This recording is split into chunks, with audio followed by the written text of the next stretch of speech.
Good morning everyone, it is Bridget here and welcome to Bridget's Kitchen. I thought I would do a very quick video today to introduce you to a vegetable that you may not have heard of before, or you may have heard of it kind of, but just wasn't really sure what it was, because this is not something that that is new to the market. It's not a brand new vegetable that is just popped out of nowhere and it's been been designed by a scientist in the lab. These are actually been around forever. In fact, what I'm going to be showing you is basically the immature plant of a certain type of vegetable that you guys are all very familiar with, and that is broccoli. So I'm not sure about you guys, but after a while broccoli can get just a little bit boring, especially if you're eating it a lot. And for people who have IBS, they may find that broccoli is a vegetable, because it's a cruciferous vegetable, that is a little bit hard for their stomach to handle. So they might find they get a bit of bloating and a bit of cramping when they have too much broccoli and cauliflower.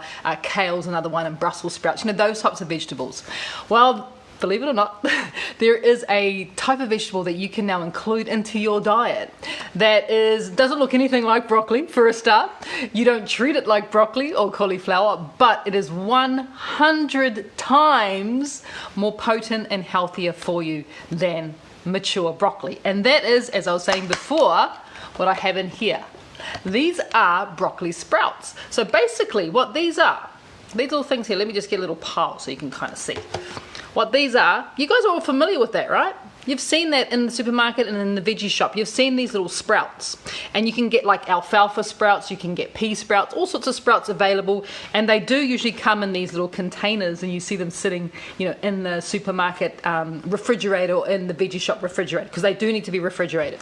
So these little sprouts here, these broccoli sprouts, are basically it's an immature broccoli. This is about 3 or 4 days old. So if we were to let this grow, this would actually grow into a full-size broccoli.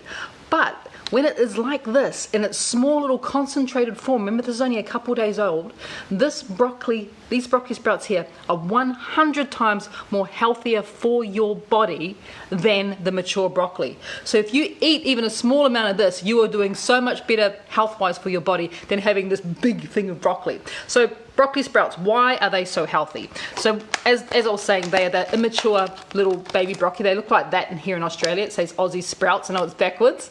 I mean, believe it or not, I actually bought these. These are now becoming, it says broccoli sprouts. You don't want any other sprouts, you just want broccoli sprouts.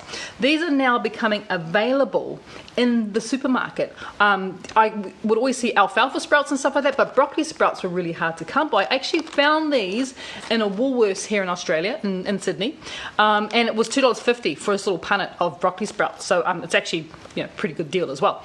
So you can buy these in some supermarkets. Otherwise, go to your your veggie shop.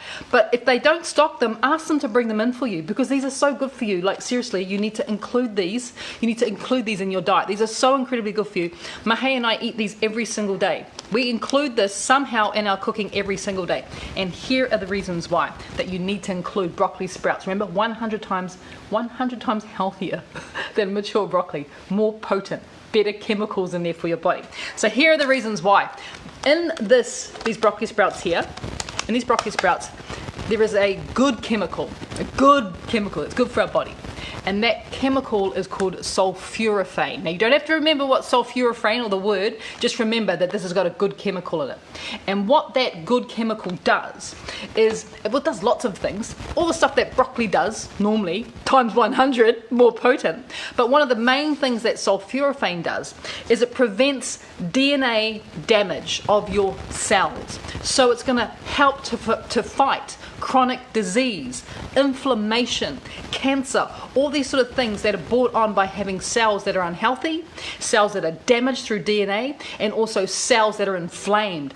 This little packet here will help to fight off chronic illness, like cancers, all sorts of things that are just so incredibly, destructive on our lives. We start to include something like broccoli sprouts into our diet, and I know I don't often talk about one ingredient, but this is that important that I think that we need to really take a deep dive into broccoli sprouts. So DNA damage of our cells, fighting off disease, chronic diseases like cancers, and things that are inflaming to our body as well, that cause inflammation of the cells, which is really damaging. The other thing is that it will because it's anti-inflammatory. These are anti-inflammatory, the broccoli sprouts. They will also help to fight off brain-related diseases like Alzheimer's, like Huntington's disease, like dementia. So this is really, really good for our brain, because once again, when the cells in our brain are inflamed, that can cause the brain to start to age dramatically. And when it ages dramatically and we're not making those neuro connections and those pathways are being broken, we go into the areas of having brain-related illnesses or diseases like Alzheimer's, dementia, and things like that. So really, really good for that. Of course, it's high in vitamins. You know that. Of course it is. 100 times. I know, right? It's like, this stuff is like gold. Like when I see it in the supermarket, I don't just buy one packet. I buy every single packet that's there, because they last for 4 or 5 days in the fridge. And between myself and Mahey, we'll have half a packet each every single day. That's how committed I am to including broccoli sprouts into my diet, is we'll eat half each. So this is one for the two of us, and I will usually buy 4 or 5 at the same time, just so I've always got them in my fridge because they're that good. So they're also good. The other thing about sulforaphane, because we talk about being really good for our cells and really good for fighting inflammation and keeping our cells really, really healthy, is when it comes to, and there's been lots and lots of studies done on this, and it's probably one of the most incredible things about sulforaphane and broccoli sprouts, is that it helps with the behavioural conditions of young adults and children who have been diagnosed with autism.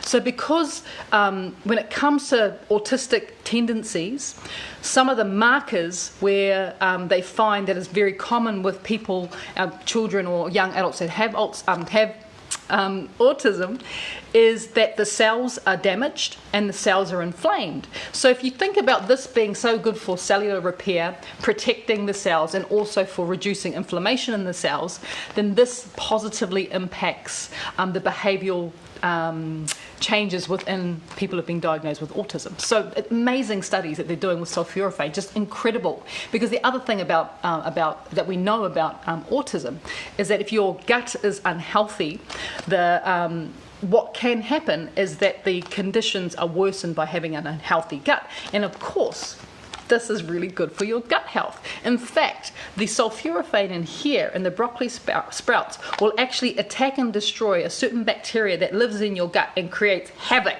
And it gives you ulcers, and it gives you leaky gut, and it gives you stomach upsets, and it gives you, all sorts of awful, awful things. And that particular bacteria, which is called H. pylori bacterium, this will actually seek it out and destroy it. So it's like incredibly good for your gut health as well. So yes, please remember to grab this, go looking for this, go into where they have all the sprouts, make sure you get broccoli sprouts, not alfalfa, not pea sprouts, not any of the other weird and awesome sprouts they've got in there. You need to get broccoli sprouts because it's that sulforaphane, and that 100 times more potent than normal broccoli is what you want. So how do you eat it? There's a big question, right? So it's pretty self-explanatory. It looks like a bit of a salad ingredient. It kind of looks like grass, actually. Let's be honest, I've never been a fan of sprouts. No way. In fact, I remember the first time my mother brought home a packet of sprouts looking like this, and I was just like, why have we got grass in the fridge? Like, what? What's going on here? And I didn't like the smell. They kind of smelled a little bit like feet. Don't you reckon? I do. Alfalfa sprout. Oh, can't say the smell. These don't really have a smell. They kind of are a little bit grassy, but not really potent and feety like alfalfa sprouts. They're a little bit different to that. So we're going to treat them very similar to sprouts, and we're going to eat them raw. The important thing is, when it comes to consuming your broccoli sprouts, as you eat them raw. And the reason why we don't cook them is because the active chemical, good chemical in here, will be destroyed by heat.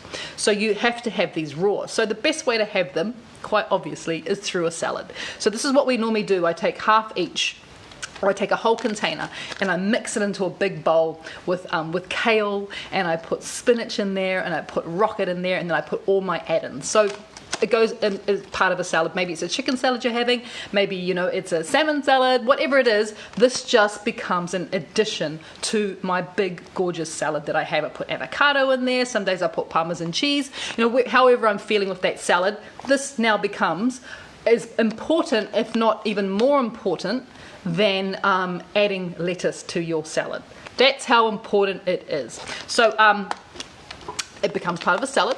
It also becomes part of my gut healing bowl. So sometimes I'll just take a big handful and put it on the side of a gut healing bowl with all my other ingredients as well, which is delicious. But you can also do things like you can put it through a wrap, like a gluten-free wrap or a sandwich or something along those lines. You can put that and have that as part of your sandwich filling, which will be really delicious. And the other way that you can do it is actually if you make a big stir fry and just before you serve it, take a big portion of this and just stick it right on top. And then as you're eating your stir fry, because you're not cooking it, but as you're eating the stir fry, you're just going through and you're eating some of these sprouts as well. So broccoli sprouts, really incredible, health benefits. There are definitely certain ways that you can eat it. Make sure that you chew it. That's one of the things that I have learned about broccoli sprouts, is that you need to chew these in order, once again, to activate the good chemicals that are in here. That sulforaphane needs to be chewed. So take your time, enjoy the process. This is all about process, right? And enjoying what you're adding to your salad, or you're adding, to your gut healing bowl, or whatever it is. And the question is, can you put that in a smoothie? Yes, you can, but I'm not a fan of smoothies. I'm really not a fan of smoothies. And the reason why I'm not a fan of smoothies is because I prefer to eat my food rather than drink it. And I just find that I don't get as much pleasure out of just drinking down like a green smoothie. And the other reason why is that if you're drinking your food instead of eating it, firstly, I don't feel I get as much pleasure out of it. I get a lot of pleasure actually out of the sensation of eating the food, whether it be a piece of broccoli or my broccoli sprouts or whatever it is. So that's one of the reasons why I'm not a fan of smoothies. The other reason is because you can drink it so fast, it just goes into your stomach and literally goes out the other end, and your body's ability to extract all the available nutrients and vitamins from that smoothie, all that vegetables you've just put into your smoothie. Notice I've not mentioned fruit smoothie, because we do not do fruit smoothies, do we? Not at all. Fruit smoothies are a no-no, and you guys all know why. It's because you eat way too much fruit. You can put into one smoothie, you can put like 5 or 6 pieces of fruit, which is literally 5 or 6 days worth of fruit that you can have in one drink. That'll spike your insulin levels, will raise your blood glucose levels, and you'll be on a high, and you'll be high, and then you'll come crashing down. So I'm not even talking about fruit smoothies, I'm just talking about green smoothies with this. I definitely prefer to eat it, so it gets time to spend in my stomach rather than just going straight through and not extracting all the good vitamins and minerals. But as it's spending time in there, the body's really getting in there, and it's guts extracting all the goodness from it. So that's why I say eat your food, chew this. It needs to be chewed in order for it to be activated, and think of all those wonderful health benefits that you're doing to your body times 100 in terms of how amazing the broccoli sprouts are compared with raw broccoli or raw cauliflower. I'm just talking about the big mature ones. These ones are so much better for you. So go looking for it, go searching for it. If you can't find it in your supermarket or your veggie shop, ask them to bring it in for you, and then tell everyone you know around the area to make sure that they start including broccoli sprouts into their diet every single day. All right, guys, like I said, it's just a quick one. I hope you enjoy the rest of your day. Thank you for joining me. We'll talk soon. Bye-bye.